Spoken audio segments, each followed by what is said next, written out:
Loming Batangas, Salawana, Batanggenya. Oh, mga kaalaga, ako'y nahamon nga at lagi na lang daw ang aking ipinaus ay mga bulamlang ay pagkadali nga ng mga lutuin no, wala na gang iba.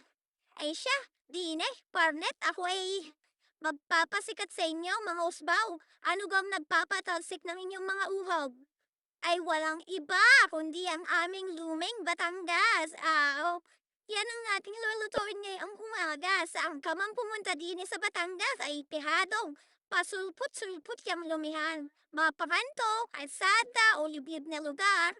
Pagkadali lang ba, dito mo na rin lutuin. Sundin niya yung isinulat ko dyan sa itaas. At ako'y tinatamad magpaliwanag eh. Gayaan lang yan. Sa pagkasarap ng aming recipe nga re, ito'y laging dinadayo sa amin. Oh, madali ang ibenta dito sa amin. Sa katunayan niya, ako din nagnegosyo niyan dati. Ay laging ubusan eh. Abot-abot ang order. Dangan nga lang at aking itinigil at ako'y nirayuman. Ay, pagkasakit ba naman? Sa hirap ba naman? Sa daming tao ay humalo ka na lang ng humalo. Ayaw mo maniwala. Ay subukan mo. Magnegosyo ka na rin ganing luming Batangas. Nakaw.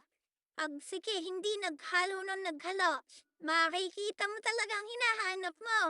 Talagang dadayuhin ka ng tao pag ikaw ay nagnegosyo ng garmi sa amin. Yan ang gustong gusto ng mga ina, yung masabaw, mainit kahit mainit pa ang panahon. Wow, hindi ako nagbibiro ay sadya ay. Hindi ako nagyayabang. Oh, luming Batangas. Kain na!